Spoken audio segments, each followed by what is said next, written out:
Dans cette vidéo, je vais vous raconter l'expérience que j'ai eue, les expériences que j'ai eues en faisant une cure de nettoyage de 18 jours, dont 3 jours de jeûne sec, 9 jours au total avec le jeûne sec et le jeûne hydrique, 9 jours de jeûne,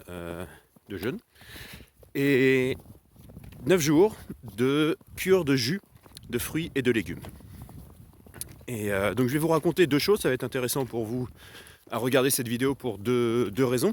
La première, voir un petit peu les expériences que j'ai eues qui sont souvent assez similaires, même il peut y avoir des différences, surtout avec les expériences de chacun et ce que vous avez fait avant ou pas en termes de nettoyage.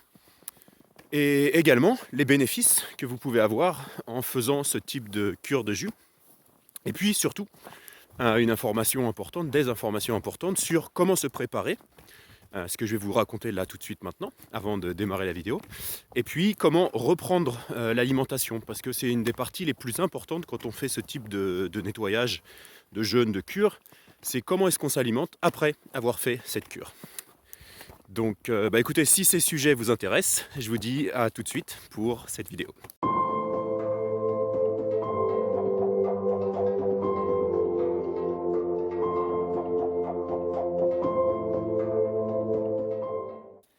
Alors la première étape, je vais vous raconter tout de suite, avant de partager avec vous les différents moments que j'ai filmés pendant ces 18 jours, je vais vous donner quelques indications sur comment se préparer. J'ai échangé pas mal avec des gens qui ne savaient pas trop quoi faire pour se préparer, soit un jeûne sec, un jeûne hydrique ou une cure de jus. Et je dirais que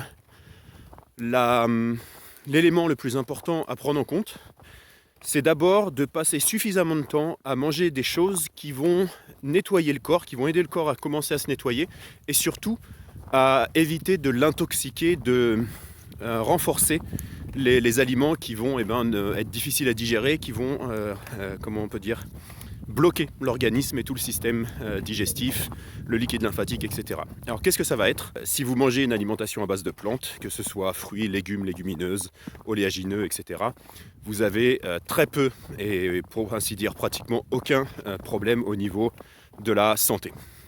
Dès qu'on commence à manger des choses qui sont transformées, donc tout ce qui est produit transformé, ça peut être les farines, ça peut être des choses que vous achetez déjà préparées, ça peut être les gâteaux, les bonbons, les sucreries, etc.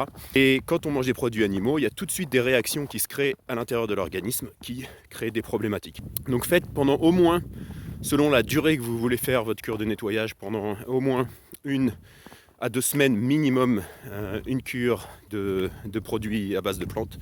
Voilà, donc fruits, légumes, etc. Pas de produits transformés, pas de farine, pas de choses comme ça. Ça va permettre à l'organisme de déjà commencer une détoxification. C'est pas toujours agréable pour tout le monde parce que si on a mangé des chips, des produits animaux et autres, le corps est intoxiqué et donc il va commencer à se nettoyer quand on mange ce type d'alimentation. Et donc on peut se dire, ou on peut avoir l'impression que ce type d'alimentation n'est pas idéal pour nous parce qu'on peut être ballonné, parce qu'on peut avoir certaines réactions. Et c'est normal, c'est le corps qui prend l'opportunité pour se nettoyer. Donc voilà, donc je vais commencer avec ça pour cette vidéo, donc passer au minimum ce temps-là. Et puis pour celles et ceux qui sont intéressés pour le jeûne sec, c'est vrai que c'est important de faire des jeûnes hydriques avant de passer au jeûne sec. Ça peut être important de faire entre 5 et 7 jours de jeûne hydrique, au moins avant de commencer un autre jeûne sec, parce que le jeûne sec va vraiment aussi amplifier la détoxification beaucoup plus forte, 3 fois plus vite pour plusieurs raisons, au niveau des graisses qui sont brûlées et puis de l'eau que le corps va aller chercher dans les graisses. Donc il y a un processus de détoxification qui se fait beaucoup plus fort et beaucoup plus rapidement que lors d'un jeûne hydrique. Donc c'est vrai que ça peut être intéressant de se préparer si vous voulez faire un jeûne sec, donc je vais vous en parler là dans la vidéo. Mais si vous voulez faire un jeûne sec, de vous préparer en faisant un jeûne hydrique ou plusieurs jeûnes hydriques avant de faire un jeûne sec pour voir comment votre corps réagit. Et puis de commencer avec, évidemment, une fois que vous avez fait ça, si vous faites le jeûne sec, de commencer au moins avec 1 ou 2 journées pour voir comment le corps réagit, puis après peut-être de passer à des jeûnes un petit peu plus longs de jeûne sec. Voilà. Donc moi, dans mon expérience, pour celles et ceux qui n'ont pas vu mes vidéos précédentes, j'ai fait des dizaines de jeûnes hydriques, j'ai fait beaucoup de jeûnes secs, j'ai été jusqu'à presque 6 jours de jeûne sec et j'ai été jusqu'à 22 jours de jeûne hydrique au total. Et puis plein de fois où j'ai fait 1 semaine, 10 jours de jeûne hydrique et ou sec, mélangés l'un et l'autre. Voilà. Voilà un petit peu pour l'introduction qui est déjà un petit peu longue et je vous mets les petites vidéos que j'ai faites pendant ce jeûne et pendant cette cure de nettoyage et puis ça va vous permettre d'avoir des informations tout au long de qu'est-ce qui peut se passer. Et puis également il y a des moments où je vous parle des bénéfices, etc., de ce qui se passe dans le corps quand on fait ce type de cure. Voilà. Allez, je vous dis à bientôt pour une prochaine vidéo et je vous laisse profiter de celle-ci et puis de voir si ça vous intéresse et si ça vous apporte des choses, de voir mon retour d'expérience sur cette cure de nettoyage. À bientôt. Alors ce matin, une petite vidéo pour faire un retour sur mes aujourd'hui 4e jour de jeûne sec. Et j'ai passé les 3 derniers jours à méditer en silence, en méditant 10 à 15 heures par jour. Et j'avais envie de vous partager cette expérience pour vous dire un petit peu quels sont les effets que moi j'expérimente en faisant ça, et puis quels sont les effets que vous pouvez expérimenter si vous le faites également. Je vais commencer par le jeûne parce que je sais qu'il y a beaucoup de personnes qui sont intéressées par le jeûne et qui suivent les différentes vidéos que j'ai faites à ce sujet. Comme d'habitude, il y a un mix entre une sensation très agréable tout le temps, le fait d'être vide et de ne pas se nourrir, et puis une partie un peu intense, le corps qui se nettoie.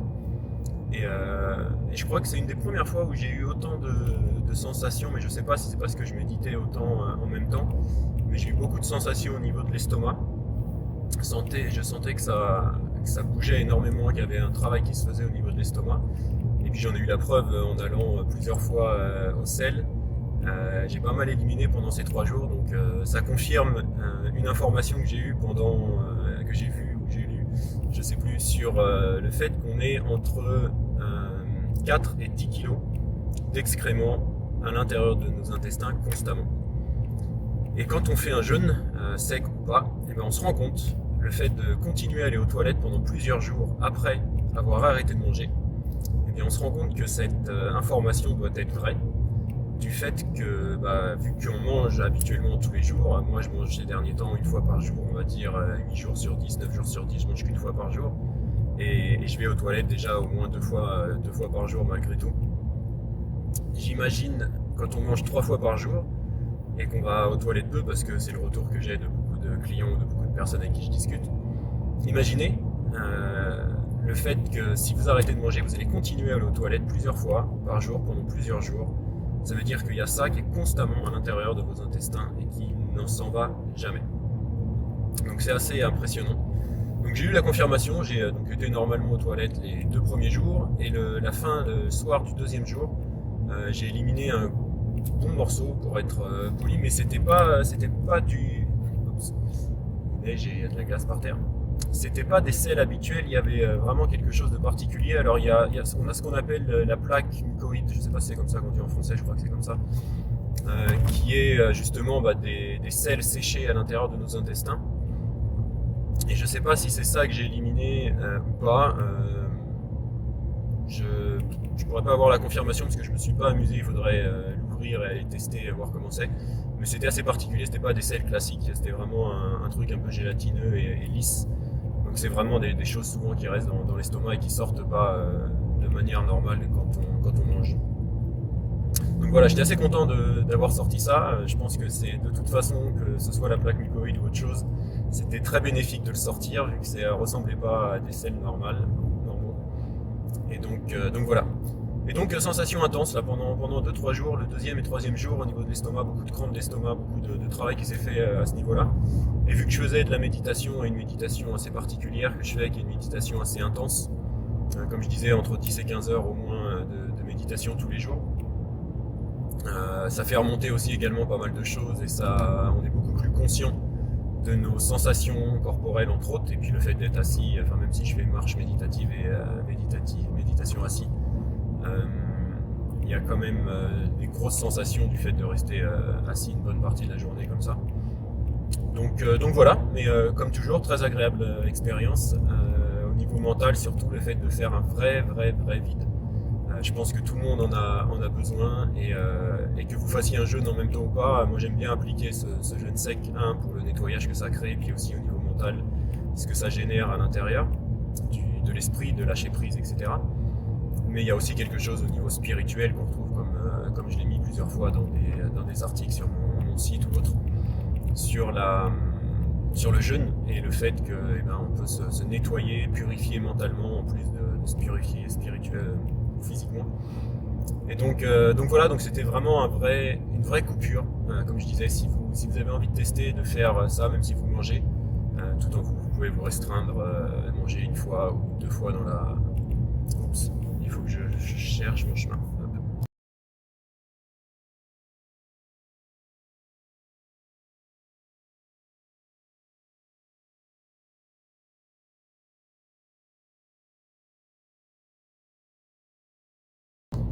Et là où vous avez du pouvoir, et c'est vraiment important de comprendre ça, de prendre conscience de ce pouvoir, et ça on peut le conscientiser simplement qu'avec la méditation, en tout cas un exercice qui nous permet de voir comment fonctionne notre esprit.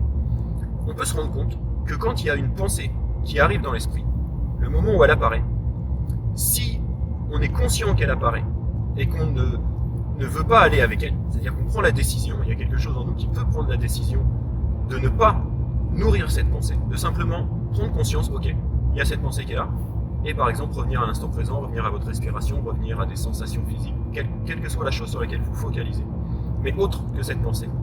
Le moment où vous en avez pris conscience qu'elle apparaissait dans votre esprit, elle va disparaître. Et ça, c'est quelque chose qui est extrêmement puissant et difficile à comprendre pour la plupart des gens, tant qu'on n'en fait pas l'expérience. On se dit, bah non, il y a une pensée, et puis je suis en train de penser à quelque chose. Et en fait, il y a 2 temps.